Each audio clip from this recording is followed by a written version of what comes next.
Welcome friend, Shri Sahajanand વિદ્યા સંકુલના online learning ક્લાસીસમાં આપનું હાર્દિક સ્વાગત છે. મિત્રો, આપણે શીખી રહ્યા છીએ બેઝિક ઇંગ્લિશ ગ્રામર. એમાં આપણે નાઉનના પ્રકારો જોઈ ચૂક્યા છીએ, આર્ટિકલ્સ એ એન્ડ ધ શીખી ચૂક્યા, અને હવે આપણે આવી ગયા હતા પ્રિપોઝિશનની સફરે. હવે આ પ્રિપોઝિશન છે શું એ આપણે શીખી ગયા. એના અમુક આપણે ઉદાહરણ પણ લીધા અને એના ટોપિક પણ લીધા, પ્રિપોઝિશનના કેવા કેવા હોઈ શકે છે. અને હજુ આપણે કંઈક વાત કરતા હતા અર્થમાં ઉપર, કે ઉપર શબ્દ વાપરવો હોય ત્યારે ઇંગ્લિશમાં આપણી પાસે કયા કયા શબ્દો અવેલેબલ છે. આપણે અબોવ જોયું, ઓવર જોયું, ઓન પણ જોયું. આ બધાનો અર્થ આપણે ઉપર લીધો હતો, પરંતુ માત્ર ઉપર અર્થ કોઈ એક શબ્દના આધારે લીધો હતો નહીં. અલગ અલગ સંજોગોમાં, અલગ અલગ પરિસ્થિતિમાં આપણે અલગ શબ્દ વાપરીશું, એવું આપણે શીખ્યા. ઓન એટલે કે જ્યારે સપાટીની ઉપર બીજી સપાટી અડેડીને વસ્તુ કંઈક પડેલી હોય ત્યારે શું વાપરીશું? આપણે ઓન વાપરીશું. એક ટેબલ ઉપર એક પુસ્તક અડકીને બેઠું છે, એટલે કે અડકીને રાખેલું છે, ત્યારે આપણે શું વાપરીશું? ઓન વાપરીશું. પછી વાત થઈ ઓવર, એટલે કે કોઈક વસ્તુની ઉપર બીજી વસ્તુ રહેલી છે, પણ આ સપાટી શું છે? અડેલી છે નહીં. એક સપાટીની ઉપર બીજી વસ્તુ જ રહેલી હોય ત્યારે ઓન કેસ, ઓવર કેસ વાપરે. અને ઓવર કોઈ વસ્તુ પર ઘૂમતી હોય, ફરતી હોય ત્યારે આપણે ઓવર વાપરવાનું કીધું. અને પછી આપણે શીખ્યા અબોવ. અબોવ એટલે એવી વસ્તુ કે એક વસ્તુ પરથી બીજી વસ્તુ પસાર થઈ રહી છે, આમાં પણ સપાટી અડતી નથી, ત્યારે આપણે શું વાપર્યું? અબોવ. અને હવે આપણે વાપરીએ અપ. અપ એટલે પણ શું થાય? ઉપર થાય. આપણે નથી કહેતા કે તે વ્યક્તિ, અથવા આપણે ક્યાંક કહેતા આપણા સગામાં કોઈક વ્યક્તિ કહે છે કે નોકરી કરવા માટે શું કરે છે? અપ ડાઉન કરે છે. આપણે કહીએ ને અપ ડાઉન કરે છે. અમુક અપ ડાઉન કહેતા હોય, અપ ડાઉન કહેવાય નહીં, અપ ડાઉન કહેવાય. એટલે અપ એટલે ઉપર અને ડાઉન એટલે નીચે. તો શું નોકરી કરવા માટે કોઈ ઉપર નીચે થાય? ન થાય. અપ ડાઉન એટલે અવર જવર કરવી, આવવું અને જવું. પરંતુ અપનો આપણે અહીં બીજો એક અર્થ લઈશું, ઉપર. અને આ એક શું છે? પ્રિપોઝિશન છે. ઉપર દર્શાવવું હોય, પરંતુ ક્યારે ઉપર દર્શાવવું હોય? તો કે ગતિ દર્શક ક્રિયાપદો સાથે આ વપરાય છે. અપ ગતિ દર્શક એટલે કે ગતિ દેખાડતા હોય. કોઈ પણ વાક્યમાં એક ગતિ સૂચવતો શબ્દ હશે અને ત્યારે આપણે શું વાપરીશું? અપ વાપરીશું. વળી કેવું? ચલો એક ઉદાહરણ જોઈએ કે Raj and Rani went up the hill. હવે રાજ એન્ડ રાણી નામના બે વ્યક્તિ વેન્ટ એટલે ગયા, અપ ધ હિલ એટલે કે હિલ ઉપર, એટલે કે ડુંગર ઉપર. ડુંગર ઉપર જવાની વાત છે, એટલે આ અપ વાત છે એ શેની થઈ? ઉપર જવાની વાત થઈ. અને ઉપર જવું છે તો એ શું દર્શાવે છે? ગતિ દર્શાવે છે. પછી please fill up the form, એટલે કે ફોર્મ ભરવાની વાત છે. પ્લીઝ એટલે મહેરબાની કરીને, ફિલ એટલે ભરો, અપ એટલે ઉપર, અને ધ ફોર્મ એટલે આ એક ફોર્મની વાત હશે. મહેરબાની કરીને ફોર્મ ઉપર ભરો. હવે ફોર્મની ઉપર કાંઈ ન ભરવાનું હોય, ફોર્મની અંદર ભરવાનું હોય. પરંતુ આખો શબ્દ વાપરીશું આપણે ફિલઅપ. ફિલઅપનો અર્થ થશે ભરવું. જ્યારે કોઈ ફોર્મની અંદર વિગત ભરવાની વાત હોય ત્યારે ફિલ અપ શબ્દ વપરાય છે. અને એનો સામાન્ય અર્થ આપણે લઈ શકીએ કે ફોર્મ ઉપર કાંઈક વિગત ભરવી. તો આ વાત હતી અપની. અપ એટલે શું થશે? ઉપર થશે. પછી હજી ઉપરનો એક અંગ્રેજી શબ્દ છે અપ ઓન. અપોન. શું? અપોન. આપણે પિક્ચરનું નામ સાંભળ્યું છે, once upon a time in Mumbai. આ અપોન જે છે એ જ અપોન આ ઉપર. હવે એમાં જોઈએ કે શું કહે છે કે સમય દર્શાવવા માટે એક ઉપયોગ એને એવો છે કે સમય દર્શાવવો હોય ત્યારે પણ તમે અપોન વાપરી શકો છો. અને બીજું કે એક વસ્તુ ઉપરથી બીજી વસ્તુ ઉપર કાંઈક કૂદીને પડે ત્યારે, અથવા કૂદીને અથવા પડવાના સંદર્ભમાં, ટૂંકમાં એક વસ્તુની સપાટી ઉપરથી બીજી વસ્તુની સપાટી ઉપર કૂદકો લાગે, પડે, આવી રીતે કંઈક રાખવામાં આવે જોરથી, તો એનો અર્થ આપણે અપોન લઈ શકીએ. એક્ઝામ્પલ જોઈએ, the monkey jumped upon a roof. રૂટનો અર્થ થશે છાપરું. મંકી એટલે વાંદરો, જમ્પડ એટલે કૂદ્યો, અપોન એટલે ઉપર, અને અરૂટ એટલે છાપરું. વાંદરો ક્યાં કૂદ્યો? છાપરા ઉપર કૂદ્યો. તો ઉપરનો અર્થ આપણે ઓન પણ ન લીધો, અબોવ પણ ન લીધો, અને ઓવર પણ ન લીધો. આપણે શું અર્થ લીધો? અપોન અર્થ લીધો. અપોનનો અર્થ થશે ઉપર, એટલે કે વાંદરો છાપરા ઉપર પડ્યો. પછી છઠ્ઠું જોઈએ ઓન ટુ. આનો અર્થ પણ ઉપર થશે, પણ આ ક્યારે ઓન ટુ વાપરીશું? તો ચલો જોઈએ કે કોઈ સપાટીને અડકીને ગતિની વાત હોય જો આપણે સપાટીની જ વાત કરીએ છીએ કે એક સપાટીને અડીને બીજી સપાટી હોય, એટલે કે વસ્તુની સપાટી અડકેલી હોય, અડકેલી ન હોય, આવી કંઈક વાત કરતા હતા ને હજી એક વાતમાં આગળ આવી ગયા છીએ આપણે કે કોઈ એક સપાટીને અડકીને ગતિની વાત હોય, એટલે કે એક સપાટી ઉપર બીજી વસ્તુ હોય, સપાટી અડકેલી હોય અને પણ શું થવી જોઈએ? ગતિ થવી જોઈએ. તો જો આવી ગતિ થતી હોય ત્યારે શું વાપરીશું આપણે? ઓન ટુ વાપરીશું. The ball rain on to the ground. The ball એટલે દડાની વાત છે. રેન ઓન, રેન એટલે દોડતો હતો, દોડ્યું. ઓન ટુ એટલે ઉપર ને ધ ગ્રાઉન્ડ એટલે મેદાનમાં, એટલે કે દડો મેદાનમાં દોડ્યો એટલે કે ગબડ્યો. હવે જો દડો ટપી ખાઈને દોડ્યો નથી, નીચેથી સાવ સરકીને ગયો છે, પરંતુ કઈ રીતે? અડકીને અને ગતિમાં ગયો છે. એક જગ્યાએ ઊભો હતો નહીં દડો, તો ગતિને કરીને ગયો છે, તેથી આપણે શું વાપર્યું? ઓન ટુ વાપર્યું. હવે જોઈએ એટ અને સિન્સ. આ બે શબ્દો બહુ ઉપયોગી છે. વારે ઘડીએ અંગ્રેજી શબ્દોમાં, અંગ્રેજી વાક્યોમાં આ બધા શબ્દોનો ઉપયોગ વારંવાર થાય છે અને તેના અર્થ અલગ અલગ લઈ શકાય છે. તો ચલો જોઈએ કે શું અર્થ લઈ શકાય. પહેલું છે એટ. એટ એટલે ત્યારે. આપણે વાત કરીએ કંકોત્રી લખતા હોય, પત્ર લખતા હોય ત્યારે આપણે એટ શબ્દ વાપરીએ છીએ. At Ratanpar, at Baldana, at Surendranagar, આવા કંઈક શબ્દો આપણે સરનામાની ઉપર જ સીધા મથાળીએ બાંધીએ છીએ. એટ કરીને આપણે કંઈક ગામડાનું નામ પણ લખીએ છીએ. તો એનો અર્થ એવો થયો કે જ્યારે કોઈક નિશ્ચિત સ્થળની વાત હશે ત્યારે એટ આપણે વાપરી શકીએ. આપણે આપણા મામાને પત્ર લખતા હોય અને આપણા મામા રહેતા હોય વડોદરા, તો આપણે કાઉન્સમાં અથવા ઉપર જ્યારે લખીએ છીએ ત્યારે કરીશું એટ વડોદરા, એવું આપણે લખીએ છીએ ને. તો હા, કેમ લખીએ છીએ? કારણ કે એટનો અર્થ થશે કોઈ નિશ્ચિત સ્થળ દર્શાવવા માટે. તો એનો પહેલું લઈએ કે ઘડિયાળનો ચોક્કસ સમય દર્શાવવા માટે. ઘડિયાળનો કંઈક ચોક્કસ સમય તમારે દર્શાવવો છે અને ત્યારે આપણે એટ કઈ રીતે વાપરીશું? તો ચલો એક્ઝામ્પલ જોઈએ કે I will meet you at 8 AM. હું તને મળીશ 8 વાગે. સવારના 8 વાગે હું તને મળીશ. તો આ સમય કેવો થઈ ગયો? ચોક્કસ થઈ ગયો. આજ તો બની શકે નહીં, કારણ કે આજ સવાર વીતી ગયું છે. તો પછી હું તને હવે મળીશ કાલ સવારના 8 વાગે. તો ભવિષ્યની વાત થઈ ગઈ અને એ પણ કેવી? ચોક્કસ સમયની. ત્યારે આપણે વાપરીશું એટ. આજે એટ વાપર્યું આપણે, એનો અર્થ થશે કે ચોક્કસ સમય દર્શાવવું છે તમારે, તો તેની આગળ તમારે એટ વાપરવું જરૂરી છે. તો એના પછીનું કંઈક એક્ઝામ્પલ લઈએ. ચલો જોઈએ એમાં એટ આવશે કે નહીં આવે. આઈ વિલ મીટ યુ, હું તને મળીશ. જો ઉપર પણ એમ જ હતો, હું તને મળીશ 8 વાગે.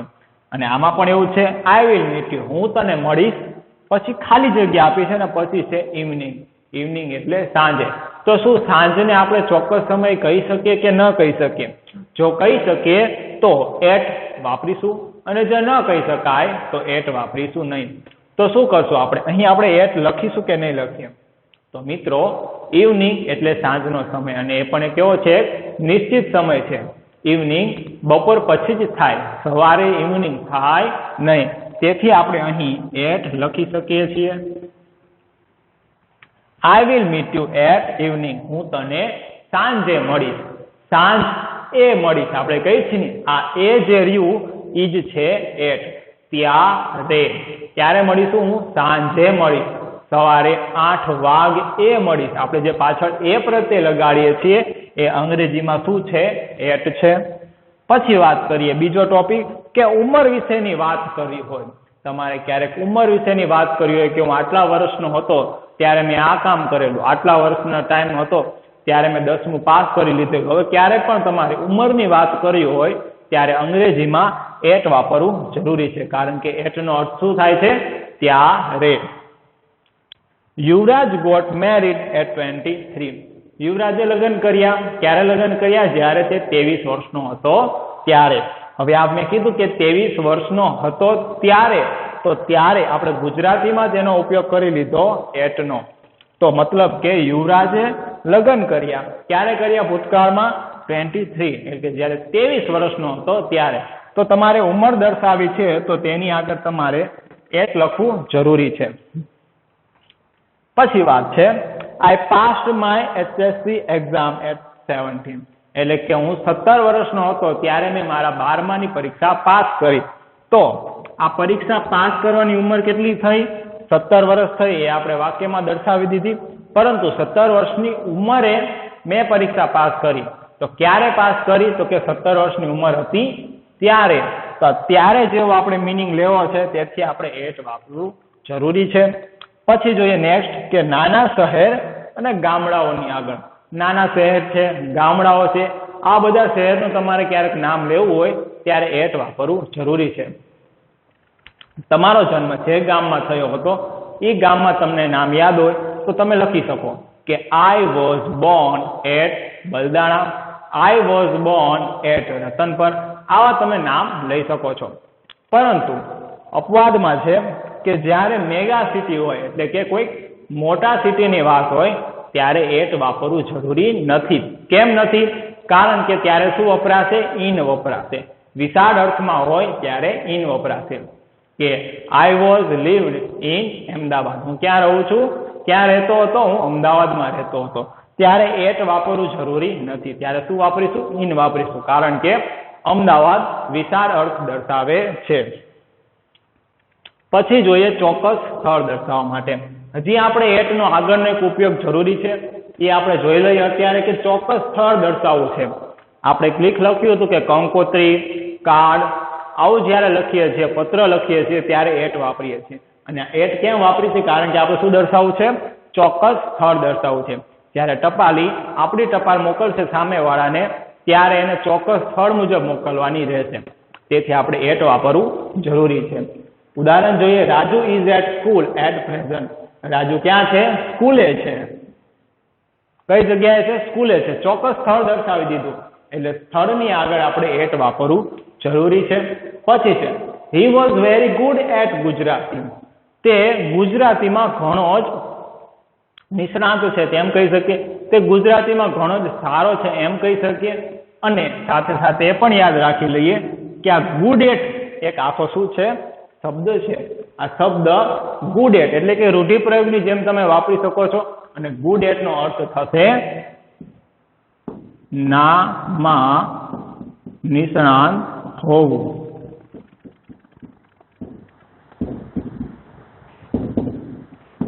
કોઈ પણ વસ્તુનામાં નિષ્ણાંત હોવું તો એનો અર્થ થશે ગુડ એટ. અહીં આપણે ખાલી માં લખીએ કે ખાલી જગ્યામાં નિષ્ણાંત હોવું તો આપણે શું વાપરીશું? Good at. He was very good at Gujarati એટલે કે તે ગુજરાતીમાં નિષ્ણાંત છે. બરોબર? વોઝ એટલે હતો. તે ગુજરાતીમાં ઘણો નિષ્ણાત હતો એમ પણ આપણે કહી શકીએ. હવે એના પછીનો પ્રિપોઝિશન જોઈએ સિન્સ. સિન્સ નો અર્થ થશે થી. હવે જ્યારે ક્યારથી એવા કંઈક પ્રશ્ન પૂછવામાં આવે કે તમે આ સ્કૂલમાં ક્યારથી ભણો છો તો તમે જ્યારથી ભણતા હોય ત્યારનો ઉલ્લેખ કરવો હોય ત્યારે એ વાક્યમાં તમારે સિન્સ વાપરવું જરૂરી બને છે. કઈ રીતે? ચલો જોઈએ. પૂર્ણકાળમાં સમય દર્શાવવો હોય. પૂર્ણકાળ એટલે કે કોઈ પણ પૂર્ણકાળ તમે લઈ શકો છો. વર્તમાન કાળનો પૂર્ણકાળ લઈ શકો છો. ભૂતકાળનો પૂર્ણકાળ લખી શકો છો એટલે કે પૂર્ણ ભૂતકાળ, પૂર્ણ વર્તમાન અને પૂર્ણ ભવિષ્ય.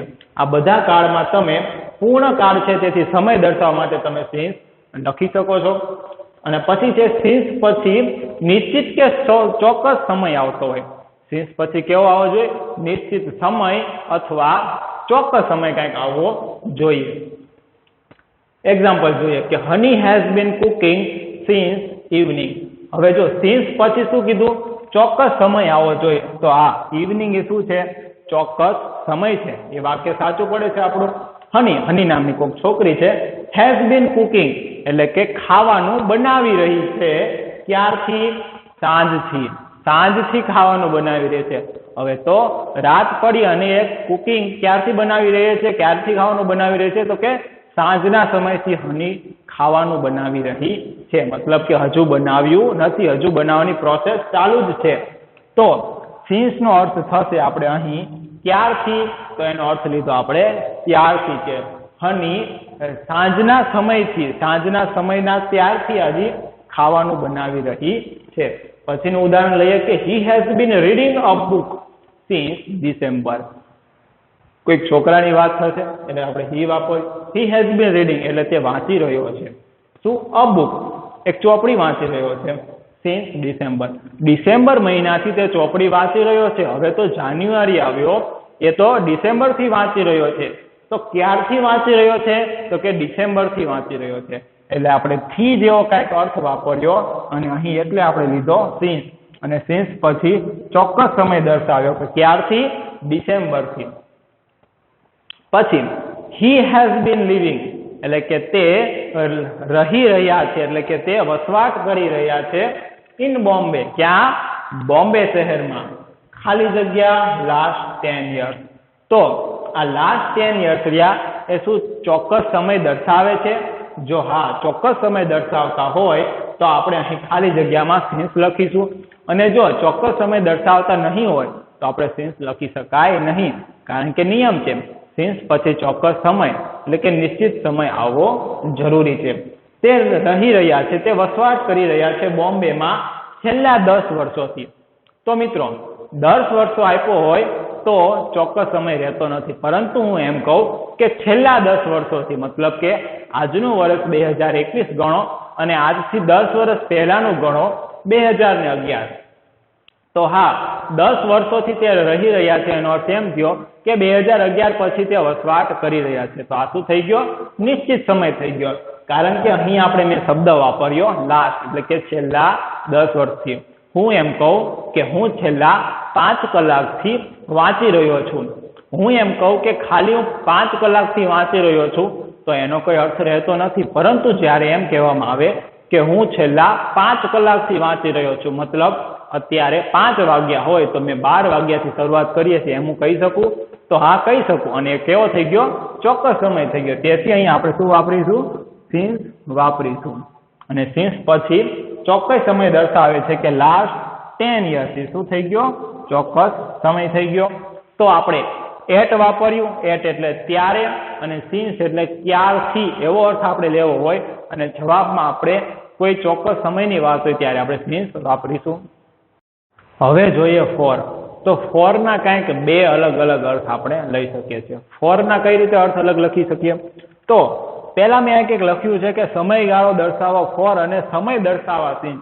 તો આ બે કંઈક ગૂંચવણ અને માથાકૂટ ભર્યા 2 શબ્દો આપણે પહેલેથી જ હાવ ચોખ પાડી લઈએ કે સિન્સ ક્યારે વપરાશે અને ફોર ક્યારે વપરાશે. તમને છેક સુધી આ કન્ફ્યુઝન રહેશે કે સિન્સ વાપરવું અહીં કે ફોર વાપરવું, પરંતુ અત્યારથી જ એક મગજમાં ઘેડ બેસાડી દો કે જ્યારે સમયગાળો દર્શાવવો હશે ત્યારે શું આવશે? ફોર આવશે, અને કોઈક નિશ્ચિત સમય દર્શાવવો હશે ત્યારે સિન્સ આવશે. આની પહેલા આપણે સિન્સ જોઈ ચૂક્યા છીએ. સિન્સમાં શું શીખ્યા આપણે? કે જ્યારે કોઈ નિશ્ચિત સમય દર્શાવવો છે, નિશ્ચિત સમયથી કોઈ કાર્ય ચાલુ છે અથવા કોઈ પણ કાર્ય કરે છે એવું દર્શાવવું છે પૂર્ણકાળમાં, ત્યારે આપણે સિન્સ વાપર્યું. તો એવું જ કંઈક એ શું વાપર્યું? તો આપણે નિશ્ચિત સમય દર્શાવવા માટે. હવે આપણે શું વાપરવાનું? માત્ર ને માત્ર સમયગાળો દર્શાવવા માટે. પરંતુ નિશ્ચિત સમયગાળો દર્શાવવા માટે એવું અહીં વાપરવાનું નહીં, કારણ કે જો નિશ્ચિત બની જશે તો સિન્સ વપરાશે, અને નિશ્ચિત નહીં બને તો શું વપરાશે? ફોર વપરાશે. ચલો એક્ઝામ્પલ જોઈને થોડી સમજ વધુ કેળવીએ. એક બીજી વાત, પૂર્ણકાળમાં સમય દર્શાવવા માટે પણ ફોર વપરાય છે, એ આપણે સિન્સમાં વાપર્યું તો એવી જ રીતે કાંઈ નવું નથી. ચલો ઉદાહરણ જોઈ લઈએ. She has been cooking for 2 hours. એટલે કે તે ખાવાનું બનાવી રહી હતી. ક્યારથી? 2 કલાકથી. તે 2 કલાકથી ખાવાનું બનાવી રહી હતી. તો જો આપણે ઓલામાં અહીં શું લગાડ્યું હતું? સિન્સ લખ્યું હતું, અને કીધું હતું આપણે કે સિન્સ પછી ચોક્કસ નિશ્ચિત સમય દર્શાવવામાં આવે છે, પરંતુ અહીં ફોર લગાવ્યું. કેમ? કારણ કે 2 કલાકની વાત છે. કયા 2 કલાકની વાત છે આપણને ખબર નથી. સવારના, બપોરના, સાંજના, ગઈકાલના, ગયા અઠવાડિયાના, કયા 2 કલાકની વાત છે આપણને ખબર છે નહીં. તે ખાવાનું બનાવી રહી હતી. ક્યારથી? 2 કલાકથી. એ આપણે જસ્ટ નોર્મલી વાત કરી કે તે 2 કલાકથી ખાવાનું બનાવી રહી હતી. તો અહીં માત્ર સમયગાળો દર્શાવશે 2 કલાક, 2 hours, એટલે 2 કલાક સમયગાળો દર્શાવે છે. પછી જોઈએ, he has been reading a book for a long time. કે તે ચોપડી વાંચી રહ્યો હતો અથવા છે. ક્યારથી?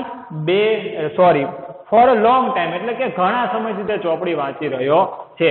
તે આજકાલથી ચોપડી નહીં, ઘણા સમયથી ચોપડી વાંચી રહ્યો છે. તો આપણે અહીં માત્ર શું દર્શાવ્યો? સમયગાળો દર્શાવ્યો કે લોંગ ટાઈમ, એટલે કે ઘણા સમયથી. તો અહીં કોઈ નિશ્ચિતતા જોવા મળતી નથી. પરંતુ એમ કહું કે તે ચોપડી વાંચી રહ્યો છે ગઈકાલથી, તો આ ગઈકાલ જે છે શું બની ગયો? આપણો નિશ્ચિત સમય બની ગયો, અને તો હું સિન્સ વાપરી શકું છું.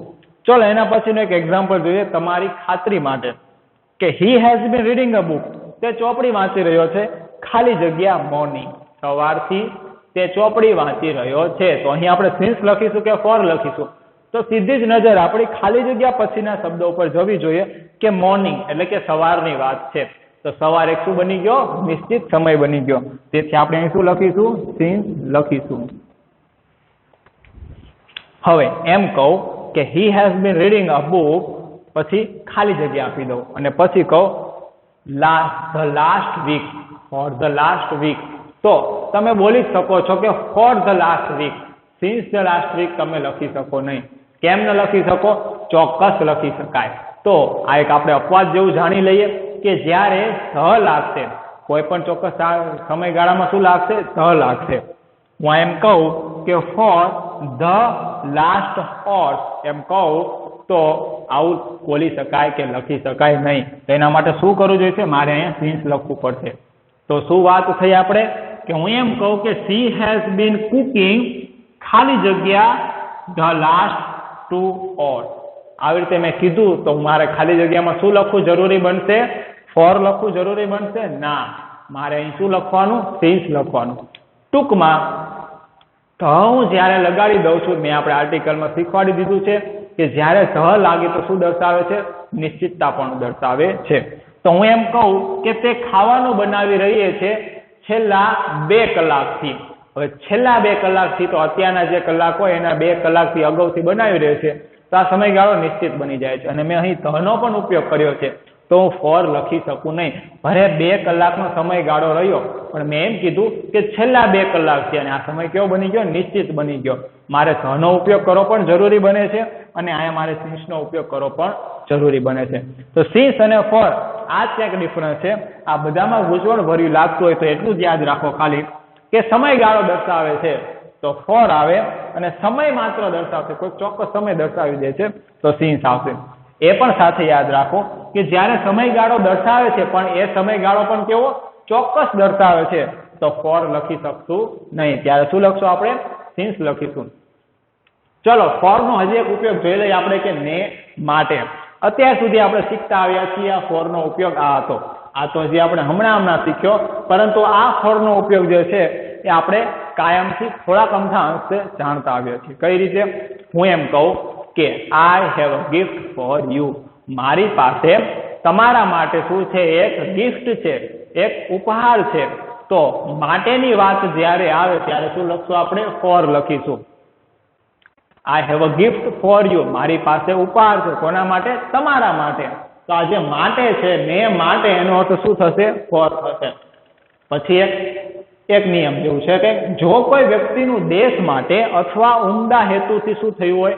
મૃત્યુ થયું હોય. કોઈ વ્યક્તિનું કોઈ રોગના લીધે નહીં, પરંતુ કઈ રીતે? એક દેશ માટે અથવા કોઈ ઉમદા હેતુથી સારા કાર્ય માટે એનું મૃત્યુ થઈ જાય તો એને આપણે શહીદ કહીએ છીએ, અને તેને આપણે અંગ્રેજીમાં ડાઇડ ફોર જેવો શબ્દ વાપરીશું. ડાઇડ એટલે મૃત્યુ થયેલો, અને ફોર એટલે ને માટે. મૃત્યુ થયેલો તેના માટે, તો જે આગળ પાછળ કારણ હોય તેના માટે. ઉદાહરણ લઈએ, Bhagat Singh died for a nation. Bhagat Singh કોના માટે શહીદ થઈ ગયા? દેશ માટે શહીદ થઈ ગયા. તો ડાઇડ ફોર નો અર્થ થશે શહીદ થવું અથવા કુરબાની આપવી, પરંતુ કોના માટે? ઉમદા હેતુથી અથવા પોતાના દેશ માટે. ગાંધીજી પાછળ એમ ન લખી શકાય કે Gandhiji died for a nation, એવું લખી શકાય નહીં, કારણ કે ગાંધીજી દેશ માટે શહીદ નથી થયા, એમને તો ખૂન કરી નાખવામાં આવ્યું હતું. પછી એક લઈએ કે Agra is famous for the Taj Mahal. Agra શેના માટે જાણીતો છે? તાજમહેલ માટે જાણીતો છે. તો મેં એમ કીધું કે તાજમહેલ માટે જાણીતો છે. તો આ માટે મેં જે શબ્દ વાપર્યો એનું અંગ્રેજી શું થાય? ફોર થાય. અહીં તમે જોઈ શકો છો કે ફોર શબ્દનો ઉપયોગ છે. Agra is famous for the Taj Mahal. Agra Taj Mahal માટે જાણીતો છે. તો હજી એક વાત જાણી લો કે જ્યારે ફેમસ ફોર જેવો શબ્દ વાપરવામાં આવે, ફેમસ ફોર એનો અર્થ શું થશે? ને માટે પ્રખ્યાત હોવું. તેના માટે પ્રખ્યાત છે? તો કે આગ્રા તાજમહેલ માટે પ્રખ્યાત છે.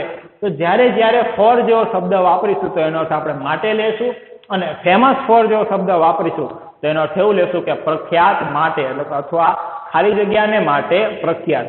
અને બીજું કે જ્યારે ડાઇડ ફોર લેશું ત્યારે એવો અર્થ લેશું આપણે કે કોઈક વ્યક્તિનું સારા કાર્ય માટે ઉમદા હેતુથી અથવા દેશના માટે શહીદી અથવા કુરબાની આપી છે, તો એ વાક્યમાં આપણે ડાઇડ ફોર લખીશું.